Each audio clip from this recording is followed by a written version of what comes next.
ngira ndabashikirize ikiganiro c'imburi ndabashikirize ikiganiro c'imburi n'ubuhanuzi. Inzira indwi zo gutabara no gukiza igihugu c'u Burundi. Ntawe ushobora guhisha umwotsi kandi inzira ikirasha. Uwuvuga yuko atanzira ikirasha, uwo ni umwansi w'igihugu. Ukuzimya umuriro n'ingingo nyinshi ziguma zifatwa n'abategetsi b'igihugu kugira ngo bagerageze gutorera umuti ibibazo bigihanze, mugabo biribonekeza yuko izo ngingo ahubwo ziguma ziwenyegeza. Umwotsi n'ikena ry'amafaranga y'agaciro naryo rigatuma hataboneka ibisumwa mvamakungu. Ivyo biserukira mu ngaruka zibishe zihagarika ibikorwa vy'ukubaho kw'abantu n'iterambere ry'igihugu. Abantu baca bagira ingorane mu kwiyunguruza, mu kwivuza, mu gufungura, mu ncamake ni mu kononekara kw'igihugu. Abafise agatima ko kwikunda birenze ntavyo babona, ariko igihugu kirakenewe gutunganywa bushasha atari mu nzira y'imigabo n'imigambi y'imigambwe n'amareta, mugabo hakurikijwe ubuhinga bw'urufatiro n'inkingi ndwi twisunze ingene igihugu c'u Burundi giteye nuko caremwe. Igihugu nticubakwa n'amajambo, cubakwa n'ibikorwa vy'ubwenge n'amaboko. Muri iki gitabo turerekana ido n'ido uko kimwe cose cotumbera.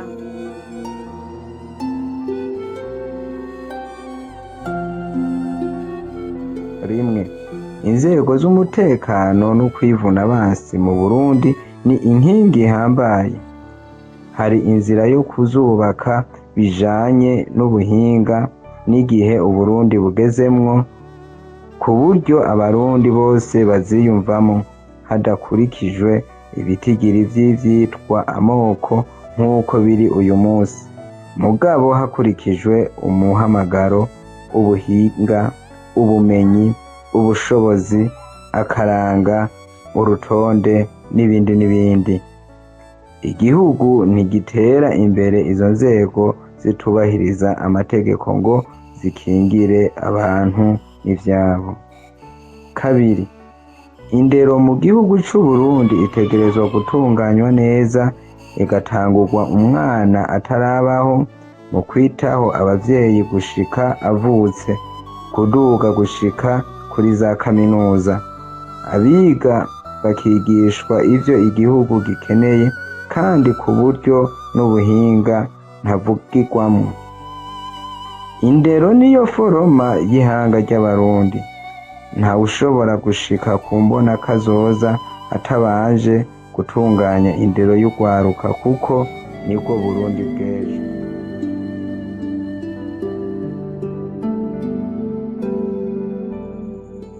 Iya gatatu, umuryango niyo nkingi igihugu cubakirako kugira ngo kirengere kandi kirengane ibigisamaza, bikakibuza kuja imbere mu mibano n'ubutunzi. Abarundi aho kwita ivyo bisamaza ubutunzi, bovyicarira bakabiha ishusho ndundi. Urugo n'umuryango bitegerezwa guhabwa ikibanza gihambaye mu itunganywa n'uburongozi bw'igihugu c'u Burundi, kuko bitagenze uko igihugu coguma mu mayira abiri.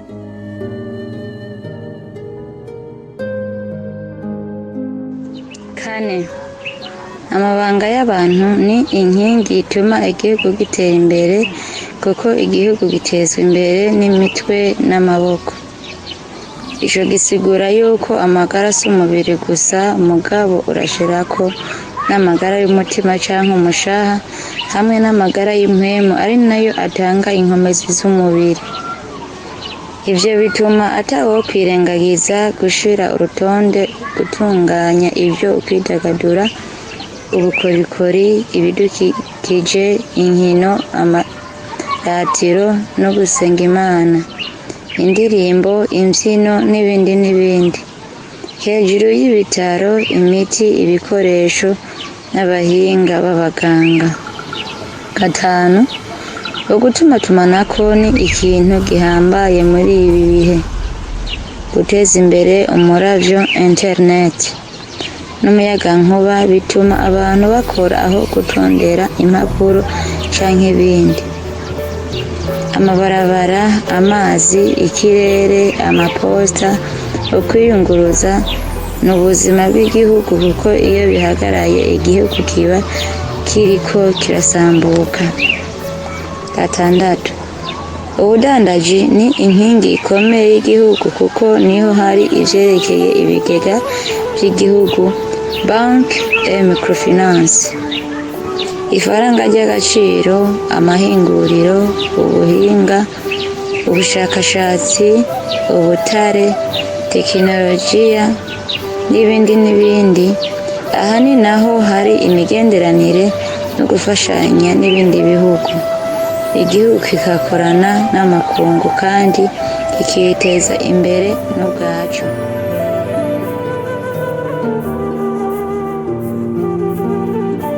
Itunganywa ry'intwaro ni inkingi y'igihugu n'izindi nkingi zishimikirako. Intwaro ituma igihugu gitera imbere canke kigasambuka. Izo nkingi z'igihugu zikora neza iyo inkingi y'intwaro yahagaritswe ku rutare. Amategeko n'ubutungane bigenga ibikorwa usanga mu zindi nkingi bitunganirizwa kandi vyubahirizwa bivuye ku kungene intwaro itunganijwe. Ibihugu byose ubimenyera kungene yubatse intwaro y'igihugu. Urashaka kumenya ko ingene iyi nkingi yoshingwa kugira ngo igihugu cogorore? Ico nico twerekana mw'ibyo n'ibyo muri iki gitabo duciye ku rutonde Imana yashinze guhera kw'iremwa, tugatanga uturorero kandi tukanifashisha ukuri kw'igihugu cacu n'ubutunzi kama dusanganywe mu gihugu.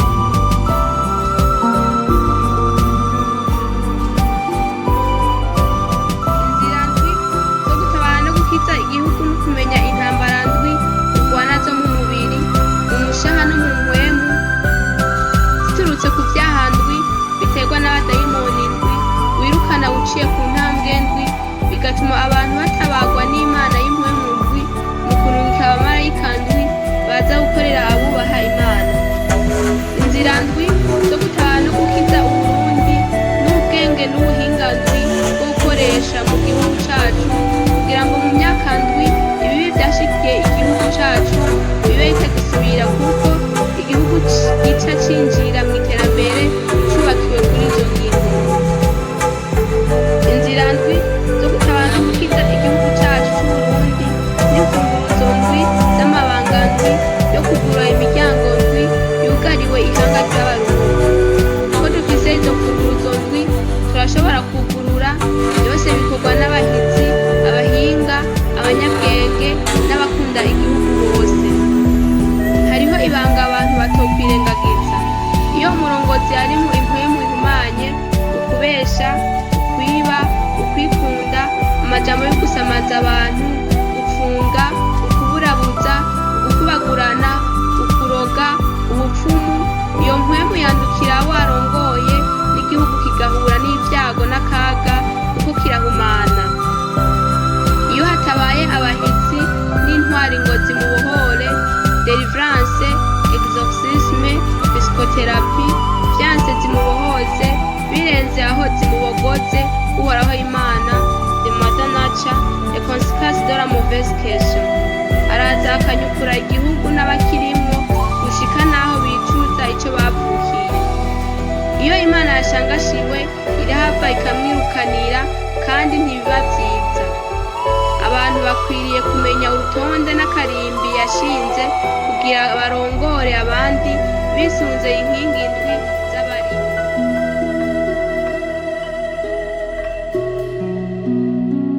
Mu butunzi Uburundi burafise ibintu bitangaje amahanga azi neza mugabo abarundi ubwabo batigeze bamenyeshwa kandi babihagarayeko.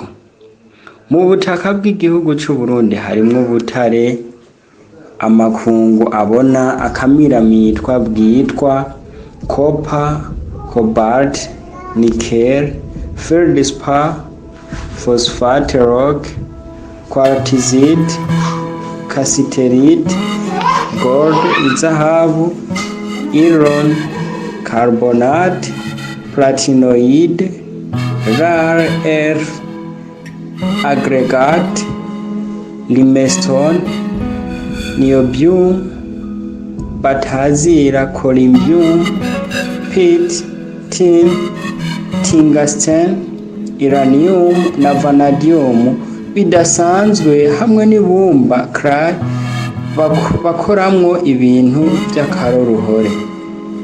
Ivyo vyashikirizwa n'abahinga bagize urunani rw'ubushakashatsi bwakozwe n'abanyabwenge 16 karuhariwe mu gihugu cose.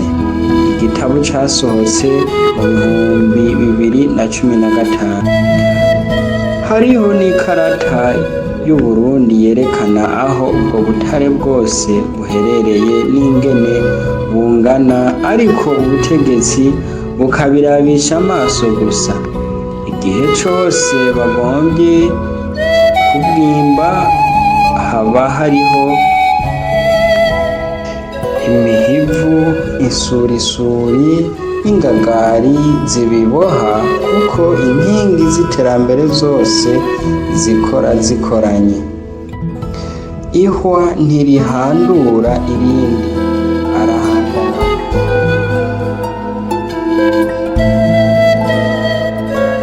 Bituma aho gutera imbere mwumva birirwa baragirizanya ubunebwe, ubusuma, gutegana, aho kwerekana ibikorwa biboneka. Umurundi wese yokwisomera iki gitabo kuko kivuga inzira ndwi cishimikije ibintu 70